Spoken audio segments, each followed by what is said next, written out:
It's a raw North Yorkshire day here at Scarborough, with a swirling wind and a heavy pitch, which may well be the decisive factors in this intriguing third-round tie between the league giants, Crystal Palace, leaders of the third division, and the little non-league hopefuls of Scarborough. And although there are no really familiar names in this Scarborough team, 6 of the players have experience of league football, and they've scored 13 goals in the last 3 home games.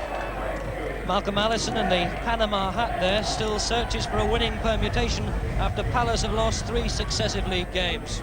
And number 9 there, David Kemp, has a personal point to prove today, back after being dropped for the game in midweek.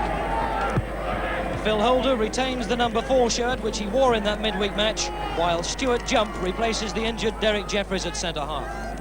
And our referee today, Mr. Les Hayes of Doncaster. And it's Scarborough who start this cup tie, playing in the all-red strip, attacking the goal to the left, no difficulty in identification. Palace in all white. Number 3, Dick Hewitt. Number 11, Dave Hilly for Scarborough. This is Woodall. Jackson.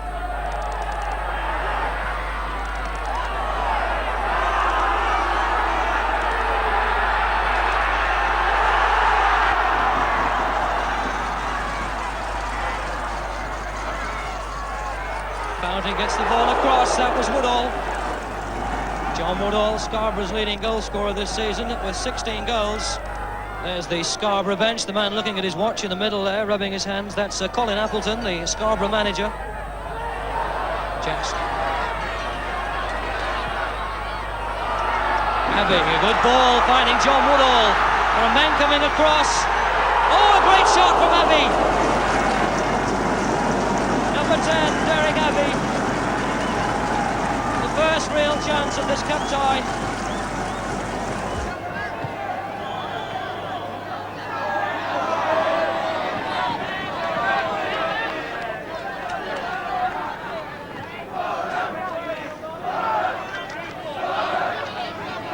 And once again, a free kick situation to Palace, but no clever tactics this time, just straight to Peter Taylor.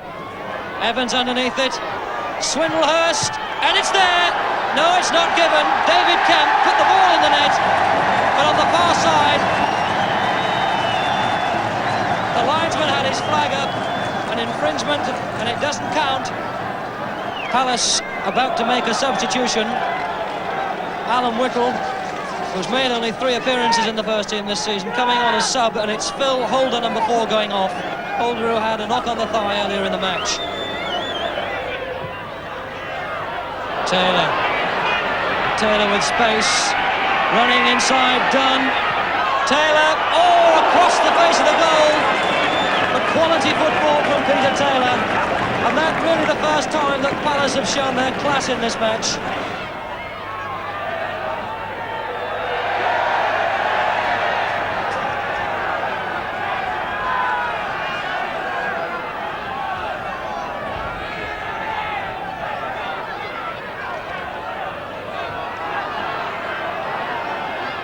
Jackson to Barnby, cross to Hilly,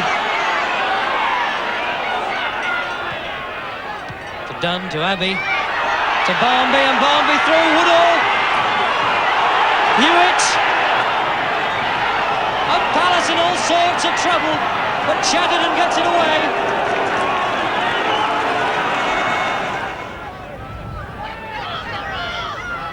Woodall, Hilly. Robbed by Taylor, robbed in turn, and that's a Palace ball.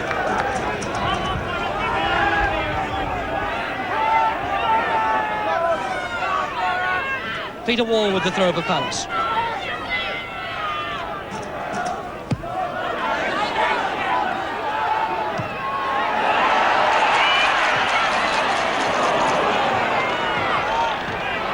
Taylor will feed Whittle, presumably.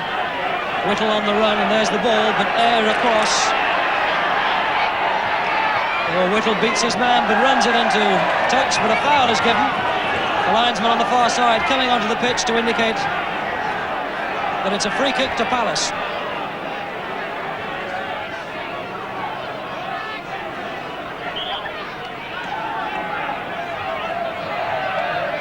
Number 9 is Kemp, number 6 is Evans, number 10 is Swindlehurst. Evans should have done better from that position, Ian Evans. The defence followed Swindlehurst, the obvious danger man, and left this man with space. But that ball a good 2 or 3 feet above the bar.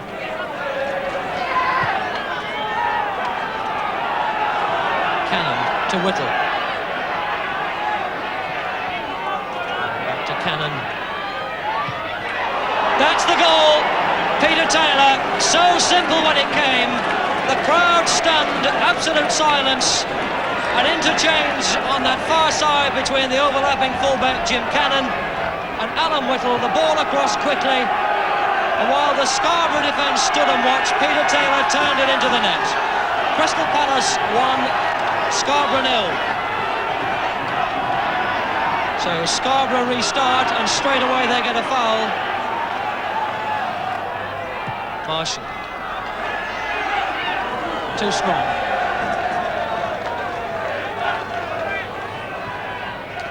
Kemp. Back to Cannon. So effective for this Palace team, this man Jim Cannon. Whittle. Swindlehurst. Chatterton. Oh, finding space now. Hinchelwood. And there's the whistle after 2 minutes of injury time at the end of this first half. But the half-time scoreline tells us that Palace are leading 1-0. This man, number 11, Peter Taylor, getting the goal in the 43rd minute that in a way Palace might well feel they didn't deserve.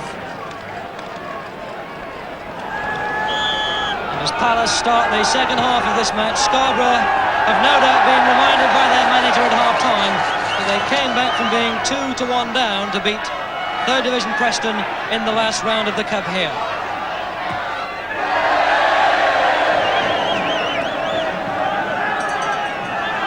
Scarborough, the part-time players, this time with the wind at their backs. Jackson. Woodall.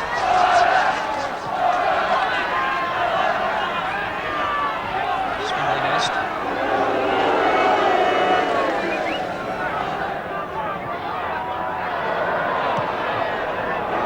Kemp.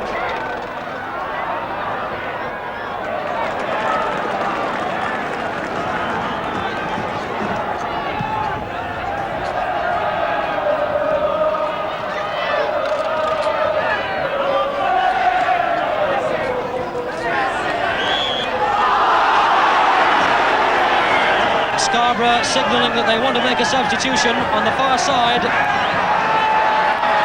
Waiting to come on, the second player in their team called Harry Dunn. But this man with the moustache and the longer hair given the fictitious initial A to distinguish him from number 4, who's also called Harry Dunn. And it's number 8, Jeff Barmby, who's gone off. Hilly. Air. Jackson. But that's a foul. Whittle's anger, momentary, controlled himself. And 8 Scarborough players have gone forward. Done with the free kick. Abbey, Woodall, over the bar from Peter Wall.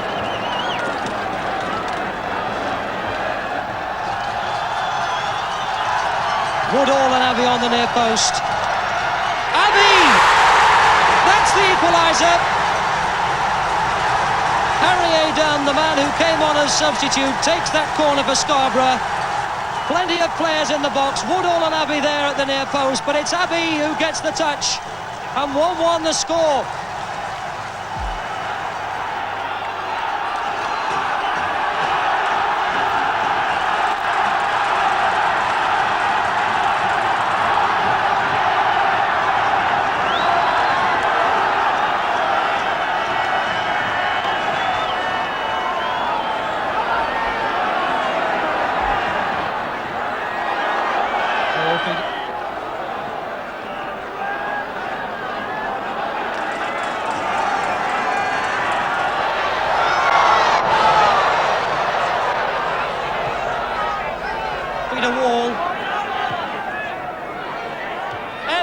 that's it! Number 6, Ian Evans, puts Palace back in front. But the Scarborough defence really found wanting there, that ball high in the air, and Evans given time. Once again, Scarborough perhaps watching the obvious big men and nodding that ball in by the far post. So it's Scarborough 1, Palace 2. This the scoreline that Scarborough found themselves up against in the match against Preston, and they came back to win that one 3-2.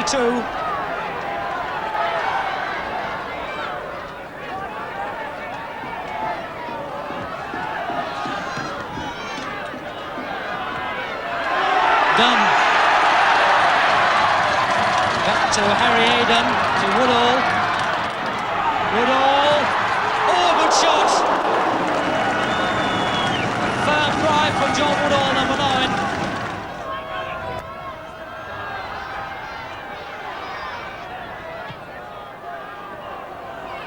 Cannon. And there's the final whistle, the end of the dream for the little non-league team Scarborough. The players shake hands, but Scarborough must feel disappointed. They did so much in this match and at times looked so good, but in the end it's the league opposition in the shape of Crystal Palace which goes through to the 4th round of the cup. There's number 6, Ian Evans, the man who headed the winning goal in the 80th minute of the game.